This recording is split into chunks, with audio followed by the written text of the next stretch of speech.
Hi guys, welcome back.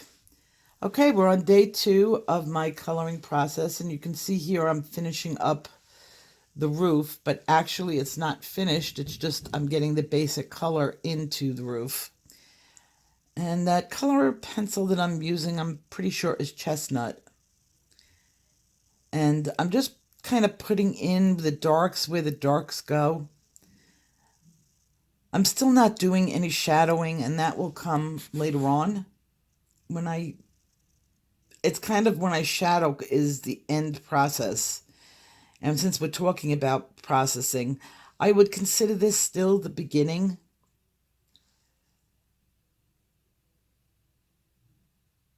So somebody today asked me how I got into coloring books and colored pencils, and it's probably an easy story. I mean, I had a history of art. I did go to art school back in my college days. Well, it was not really my college days because I have a degree in something else. The time of life that I had my second child, and we were just considering having another one, and things were looking good. I also decided to go back to art school, and I was in my upper 20s, my late 20s, and I just decided to take some classes. I wasn't really interested in a degree in art. I was more interested in just learning the art. So I was a little bit different, being a little bit older than the kids in my class, of course. And I really wasn't there looking for a grade. I didn't care whether I had an A or a B.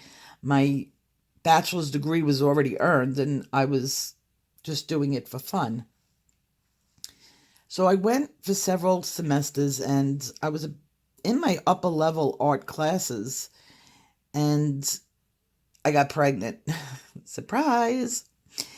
And so I had like one more semester to get an actual degree in art, and because my child was born, life changes when you go from 2 children to 3 children. It changes drastically. It's like exponential children. And I was I was 9 months pregnant and like ready to pop, like so ready to pop that I couldn't fit behind the desk. It was like a week before my final in my last art class, my second to last semester, but the last art class that I needed for the degree. And the teacher came up to me, and I was visibly uncomfortable sitting there in the chair. It was just really hard. And he looked at me and he goes, "Don't take the final next week." I was like, "What?" He's like, "Go home and relax." And he excused me from my last final in my last art class, and I got an A. And after that, I think I had like 3 classes and I'd get the degree. And it was 2D art, 3D art, and art history. And I never went back for that because I really didn't need the degree. It wasn't something that I always said to myself, oh, I can always do those 3 classes anytime I want. And I guess I can because the credits don't go away. But I'm sorry, I almost sorry I didn't, because 3D art was very cool back then. Now it's 3D art in the classes is more technology. But back then, you did these crazy art projects, and I looked forward to taking that class, but it was last semester, and I just never made it that far. But that's how I got into art. Now, I had been doing like drawing and stuff the entire time. After that, I started taking some when the baby got a little bit bigger, I started taking some online classes, and that was a lot of fun. And my teacher was fantastic, for like an amazing art teacher, and he really inspired me to wanting to teach. Okay, so I'm looking at the screen now. I'm moving on to Goldenrod. I love the Goldenrod. That's like one of my favorite pencils. You could do so much with it. I know this isn't a color blending video, but Golden To me, Goldenrod brings in every color of nature. No matter what you're working on, if you're working with the reds and the oranges and the yellows, Goldenrod goes right in there. If you work with the ochres or the siennas and the nature colors, it's right there too. So it's really a good pencil to pay attention to. It looks a little bit like yellow ochre, and since the house is round and you could see that the house is, you want your edges to be a little bit darker than your centers. You're not going to have true heavy light as it's a cylinder. So your light source is always going to be kind of like in the middle. But through shadowing, and there's different types of shadow, through cast shadows, it really doesn't matter where your light is. If you've got something casting a shadow, um,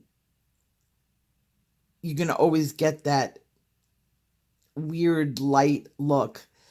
So you're going to see later on, I'm doing more cast shadows. So I'm still just setting the scene. Okay, so through the years, my daughter, who was born while I was in art school, they started noticing something very, very young in her, that the moment I put a pencil in her hand, the very first time you put a crayon in a child's hand, all they do is touch the paper and see that they can draw a line. Well, not my child. We put a crayon in her hand the very first time, and she drew a person. It was a stick figure person, of course, but she, as a baby, just instinctively knew. By the time she was in, I would say first grade. I mean, in kindergarten, and nursery school, like she was drawing. I mean, when kids were making those stick figures, she was not.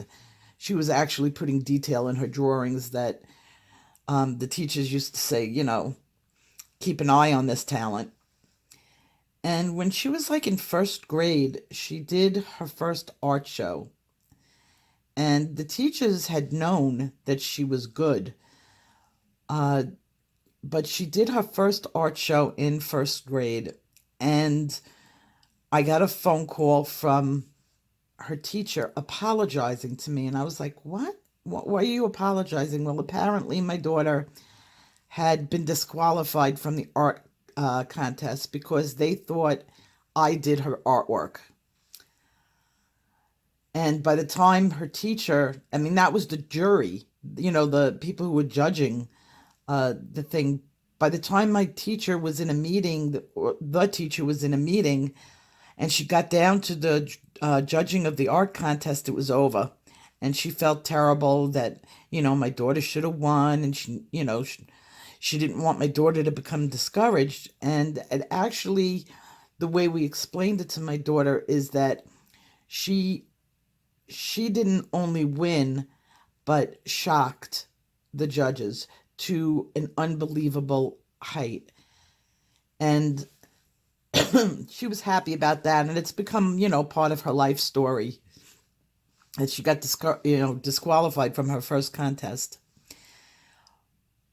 When she got into middle school and she started taking a little bit of more serious art classes where art wasn't just arts and crafts anymore and they were teaching art, her teacher took a really big interest in her. And I wanted to give her art lessons, but there was nobody to teach her. The classes that they offered for art were arts and crafts classes. There was nobody that could teach my daughter art because she was so young. So, if you can't find a teacher, you become the teacher. And I taught my daughter art.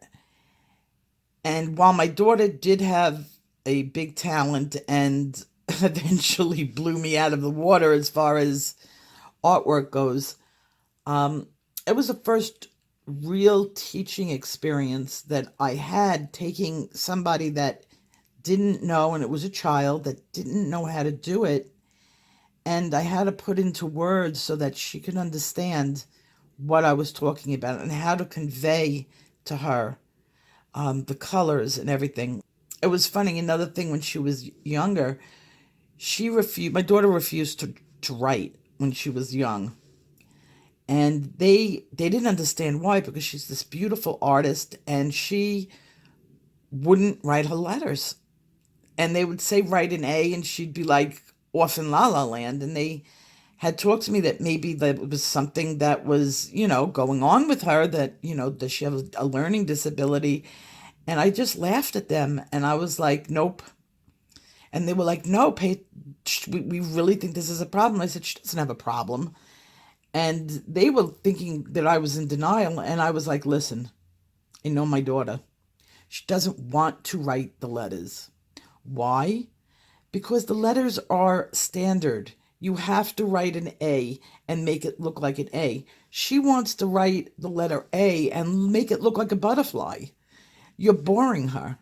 And as she got older, that proved to be true. She did not have a learning disability. And in fact, when she got into middle school, by the time she was that age, she was winning juried contests to the point where they would, other schools and stuff would be like, oh, she really shouldn't be, entering them. There's just no comparison. One of the years when she was younger, she swept every contest in my state and won every contest.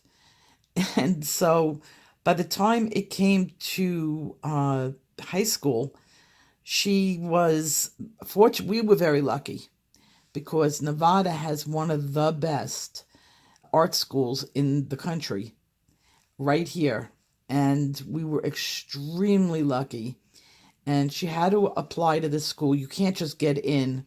It is a rigorous process to get in.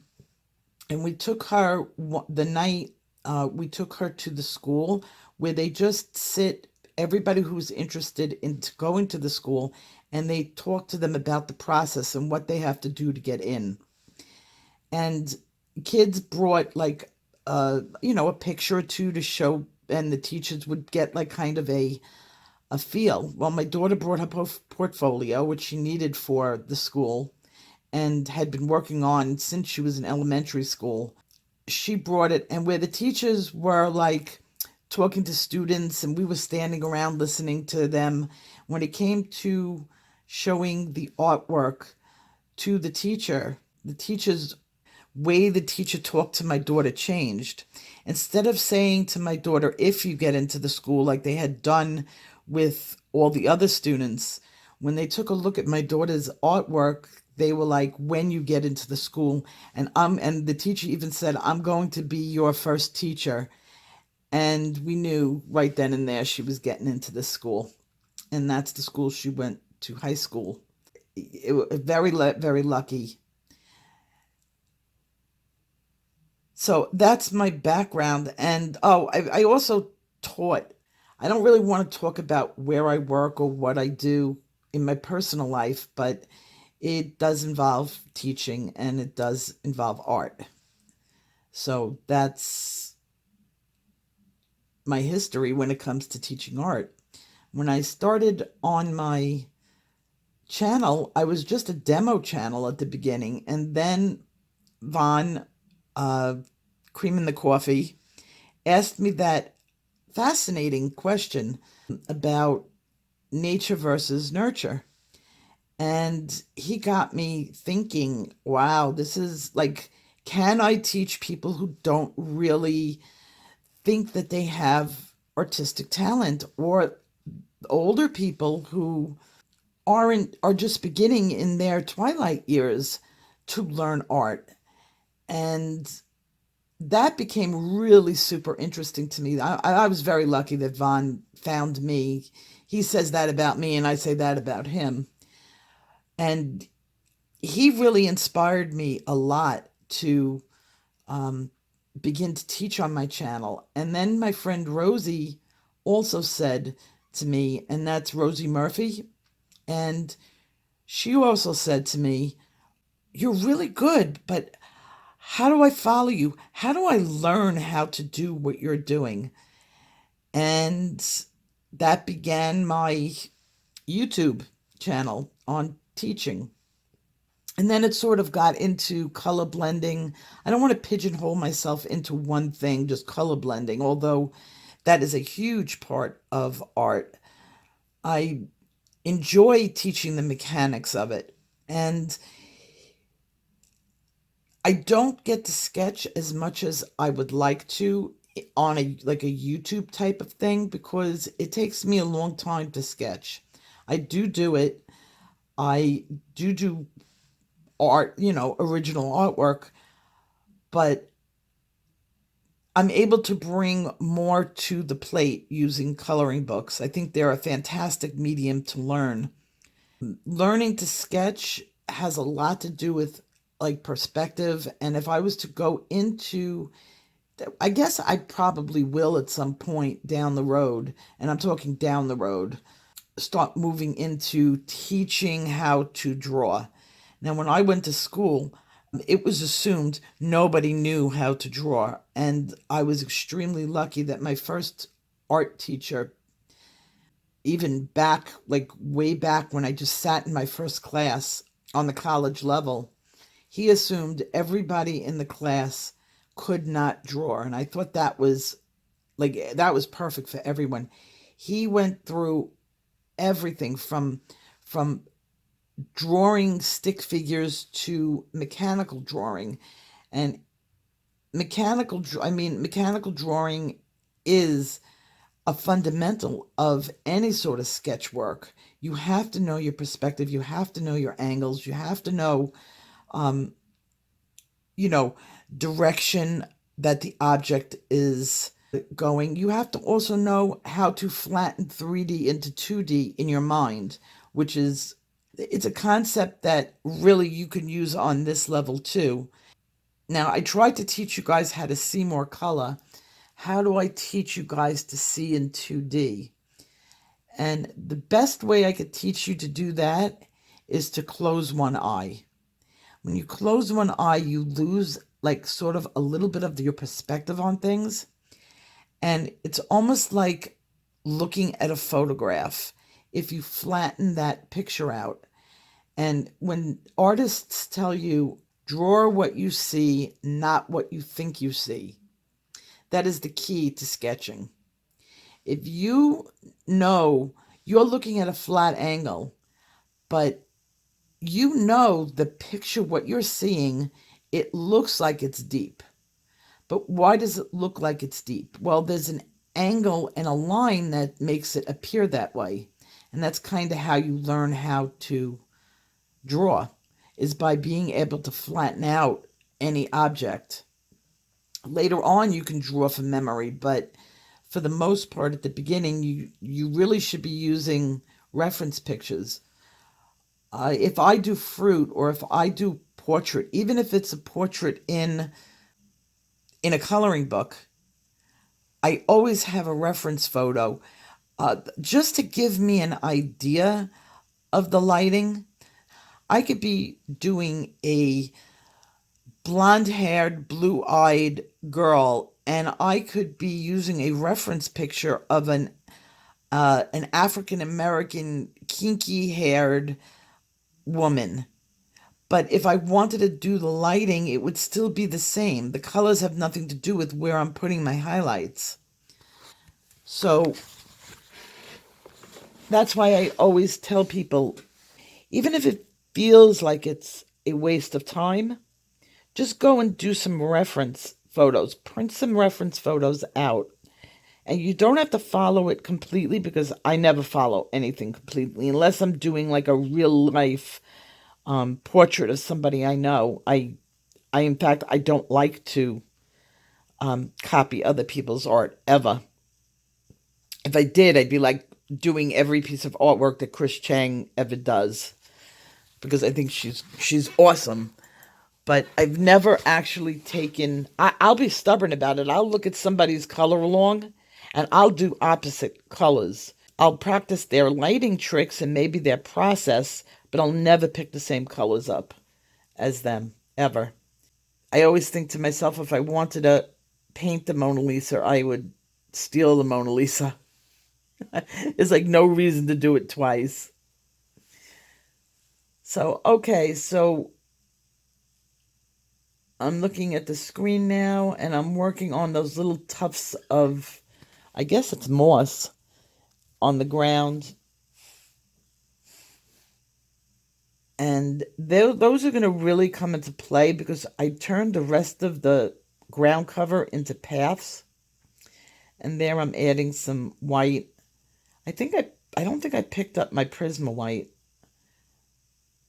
I've got my good white pencil, which I really shouldn't be touching. Very expensive to replace. Holbein white pencils are going for $25 to $30 a piece. Unbelievable. They're not sold in stock in the United States. So whoever's got Holbein's, that soft white pencil, put it like away and bring it out on like special occasions. So I've been talking for 20 minutes. I'm going to put a little bit of music on for you guys, for those who are watching and trying to relax. There's my bird screeching.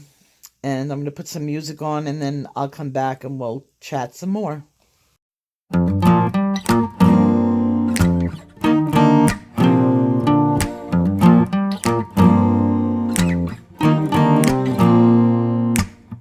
Oh Lord, I need some help. I'm beginning to lose myself. You tell me in my head to help myself. How can I help myself if I don't have no faith? Just tell me what to do and show me your grace. This ain't a song for Christ. This ain't a song for anybody but myself.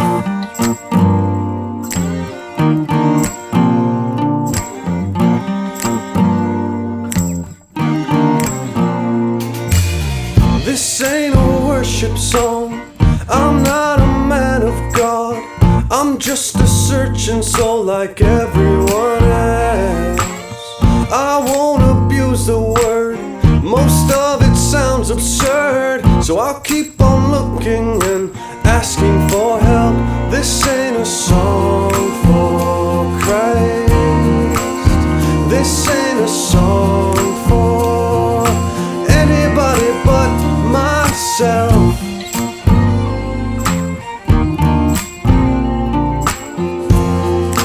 Do you believe? Yes, I believe. What do you believe?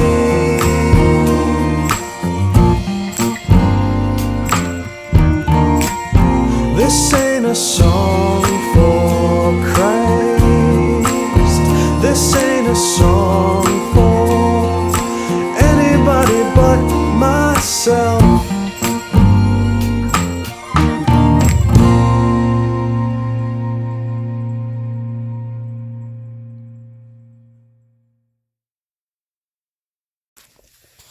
I'm starting the mushrooms now, and you're going to see that they come out a little bit weird in this segment where I'm working on them. They're not blended that well, and the stark difference between the highlight and how I put it around the edges, you would think, not so good. Later on in the video, don't lose faith in me. I did this on purpose. I have a stark way of, I knew what the mushrooms were going to look like at the end. And I wanted that stark difference. I didn't want a soft shade on them. And you'll see why at the end I'm not going to spoil it. So now you're here. I'm using, I don't think that's chestnut. That's sienna. I even recognize the pencil as sienna. A lot of people, well, most people know, I've said it many times, why I have nail polish on the bottom of some of my pencils. And the nail polish just distinguishes the set that it came from. So the red nail polish or the pink nail polish on this pencil tells me that this particular pencil came from my first Prismacolor set. So here I added in this sienna and there's some henna I see going on. There might be a little bit of scarlet red in there also. And now I'm coming out with neon pink.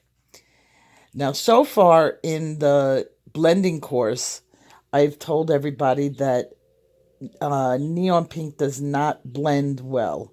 It doesn't. But it certainly does look good in a palette in most of the time. And you're going to see why I didn't blend it completely out and just a little bit. I'm going to do something that's going to make the mushrooms look really strange until the end.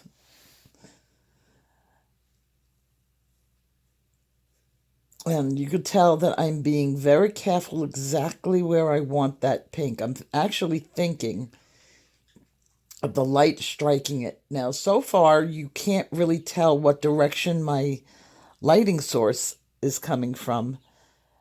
I sort of darkened everything on both sides, and it kind of looks like I've got lighting coming in from the front. That's because my true lighting isn't going to come in till the very end, when my shadows really take over.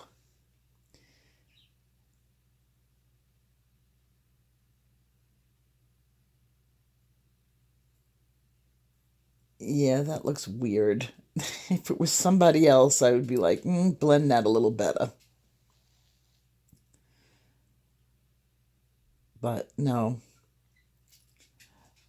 Do a lot of you have this Fairy Miracles? This is one of my favorite books. It's not that old. It just came out a couple of months ago. And I've already colored like so many pages in it. I love it.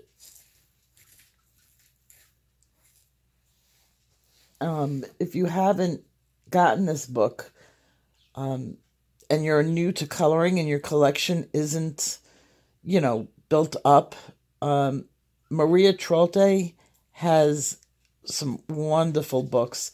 This is her new one. It's a little bit pricey. I still think she's at $38. It'll probably go down a little bit towards Christmas as, her next book sort of comes out, and then the price of her books go down a little bit. It's a hardcover book, and it's definitely one of my favorites. Whenever that whole group of them that do the hard-covered books, I usually buy all of them. And I have a lot of fun in them. I still go back to the old ones to do pictures. I could probably spend a year coloring this book. Somebody once told me that they were working on a book, that they were expecting a grandchild, and they were going to do like the whole entire book, finish them. And I thought that was such a wonderful idea, that like grandma's coloring book. When I do it, when I become lucky enough to become a grandmother, I'm gonna do one also. And I've already started planning it out. I want to design my own. And although I might not draw out all the pictures in it, I'm gonna pick and choose which ones I want, and then have one of these companies that make special books put it together for me. I have to find the right company. If anybody knows, like, anywhere that you can put your own pictures and then get it made into a book, like family pictures and stuff, I would love to know. I did trust one company to transfer my baby pictures for me. I was so nervous. Oh my God. When I let those pictures out of my hands and I didn't have like copies, I couldn't make copies. Like, the videos were on old technology. So when I let it out of my hands. I was actually letting all my memories, and I think it's called iMemory. Yeah, iMemories. They did such an awesome job, and they already, I think it was designed for me, who people like who were nervous about um, having their pictures done uh, and letting them out of their hands, because they contact you the moment your pictures land in their hands. So I guess enough people had called them back in the beginning days. Did they get there? Are they okay? And they told me that the pictures were going to be transferred. It would take about a month. And like within 3 or 4 days of them receiving my pictures, I was already getting, they send the movies back to you. Um, After a couple of days, I started getting them back, and it was so great to see them. Those are the videos that my daughter hasn't seen yet, and that we're gonna watch them together the day before she gets married. And there's my little hot pink one. You could see I use my hot pink a lot. You can always tell my favorite colors by how big my pencils are. That's my little nubbies. I don't throw a single pencil out. No matter how small. I have some pencils that are so small that they don't even fit in the holder anymore. I swear I just don't throw them out, because someday I'm going to run out of a color and only have a nubby, I'm convinced. So I keep them in a jar. I may do an art project with them at some point. But what do you guys do with your nubbies? Do you throw them out or you keep them? I love those resin things that people make. Now, I'm like so tempted to go get a lathe and learn how to do that. If you've never seen those videos where they take like wood and resin and then they put it on a lathe and they carve it down. Oh my God, that looks like so much fun to do. I love like crafts and stuff that is satisfying, and that looks like it's very satisfying. Coloring to me is satisfying. Like getting that last drop of color on the page when it just like, oh, so much fun. Okay, now I'm putting some red back into the roof. I did that so that I can bring the eye down to the mushrooms so that my color flow is good.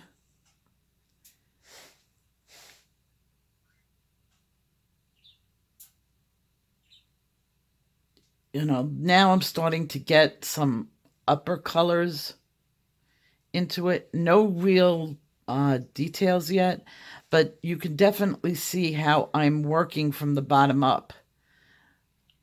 And that is definitely my style. I think it has something to do with being ADD, because I'm all over the place. You should see me painting a room. Oh my God, it's like a compulsion. When I'm painting a room, and I love to do all my painting in my house, unless I can't reach, I do the painting. And I will paint a wall, get like 3 feet from finishing it and start another wall because I have to. And then I'll go back. I can't even I can't even work the other way. And that's why my process, I'm not even fighting my process anymore. At the beginning, I used to try to do it the way I see other artists do it. When you start looking at other people and they finish a leaf and they're done and they move on to the next leaf. I can't do it like that. My brain does not allow me, and I don't find it satisfying. I have to get all the color on the page and then adjust it and create the shadows. And both ways are right, of course. No, there's no right way or wrong way when you're creating the same art. I mean, two people could sit in the same room, color this same page. It's never going to be the same. I'm not even done with my leaves yet on there. Wait until you see them at the end. See, I had to do the roof, and now I'm going back to work on the little moss tufts. That's so me, all over the place. So until I get to the next area, I'm going to put a little bit of music on. The next song is like one of my favorite songs. Yeah, people have asked me where I get my songs from, my music, and I don't mind telling people where I get it. I get it from Audio Blocks. I pay for the subscription for the year, and I can go through their catalog, which is of thousands of different pictures. And the next is one of my favorite ones to use. I've played it in the past, and people have really enjoyed it. I like mellow music. I don't like the heavy metal and hip hop. Professionally, yes, I do. I can stand it, uh, but I know the age of my subscribers, and the medium age is probably not some people that are going to appreciate rap music as much. So maybe a little bit. So let's put on my next song while I'm darkening up some things, and we'll come back with some more lesson.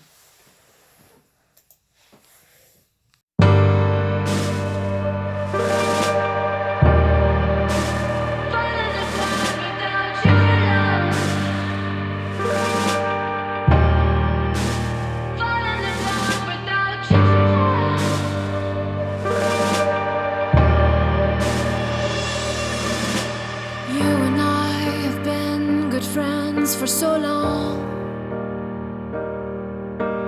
we've shared secrets, you and I. You've taken care of me from harm, and I have been your shoulder in bad times. Admit your love to me. Admit your love to me. Nothing seems to come. Baby, if this was a love song, would you take me home with you? If this was a love song, would you treat me like your own? I'm falling apart without your love. I'm falling apart without your affection. So baby, please turn around.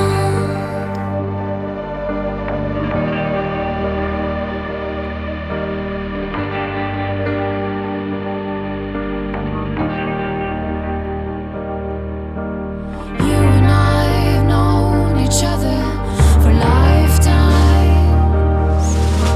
We've shared laughters, you and I. You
was just reading back on some of the other comments from the first video, and a lot of people have gotten.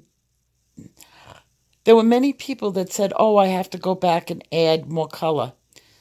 You got to be careful with that. Now, we're only on our 5th pencil of the blending series, so you haven't really gotten, if you're new and you're coloring and you're blending 2 pencils together and you're comfortable, 2 pencils is all you need right now. Normally, I color with 3 pencils. Now, I did the one flower. I did 12 colors on the flower. But I also know how to add 12 colors to a flower without creating havoc and mud. Now, there is a color artist on here, Coloring by Elena. Double check. Yeah, Coloring with Elena. She's magnificent. And she keeps it very simple. She uses 2, 3, and 4 colors on a different area, and that's it. She also uses a lot of the white of the paper, which I think not everybody can get away with that without looking underdone. But because she is an experienced artist and she doesn't have problems working with the paper. And if you watch her videos, you can see her coloring process is much more simple than mine.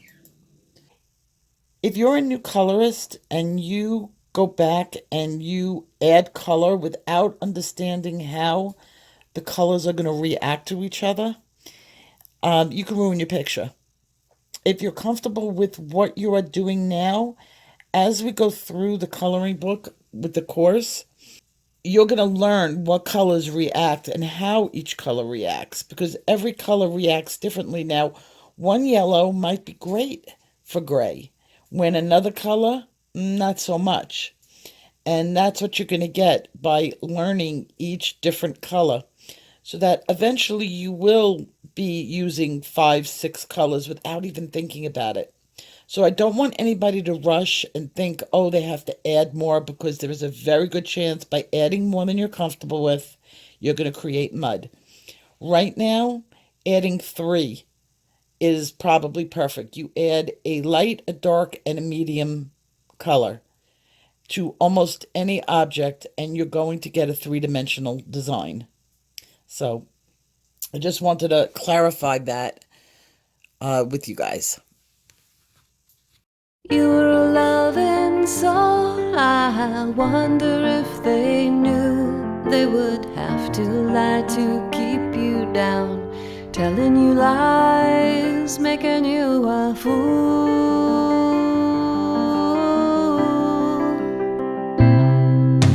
Sing your song, you gotta sing your song, you're gonna sing your song tonight. Sing your song, you gotta sing your song, you're gonna sing your song tonight.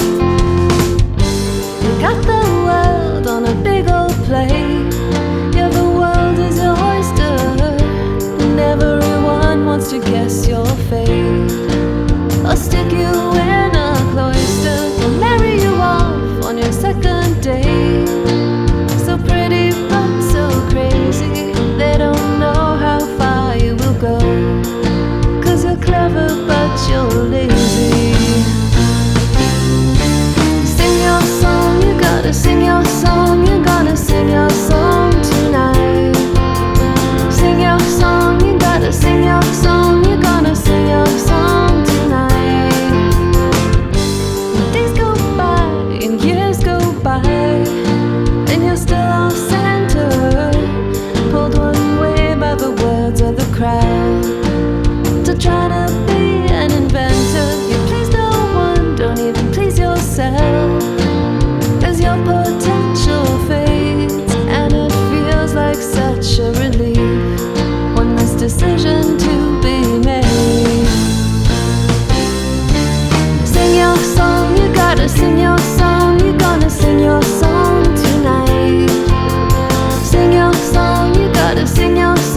gonna make you proud.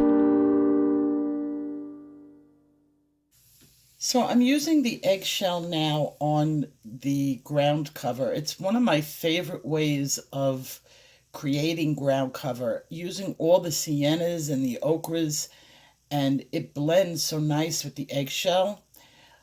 Once I get the shadows in, you'll really see how nice it covers. Now, I would use warm grays with the browns or the French grays. I really don't think, I mean, blue gray is not, it's going to turn a muddy color, where your French grays are going to at least highlight the green. Now I'm using the eggshell just to blend. You could tell I'm like going all over the place trying to get rid of the lines that other things have created.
So we're coming to the end of the video today, and tomorrow we're not going to do this video. We're going to be doing a color lesson, our weekly color lesson, and the lesson is going to be on Deco Yellow. So you can get out your Deco Yellow sheets, and I'll see you then. Take care. Bye-bye.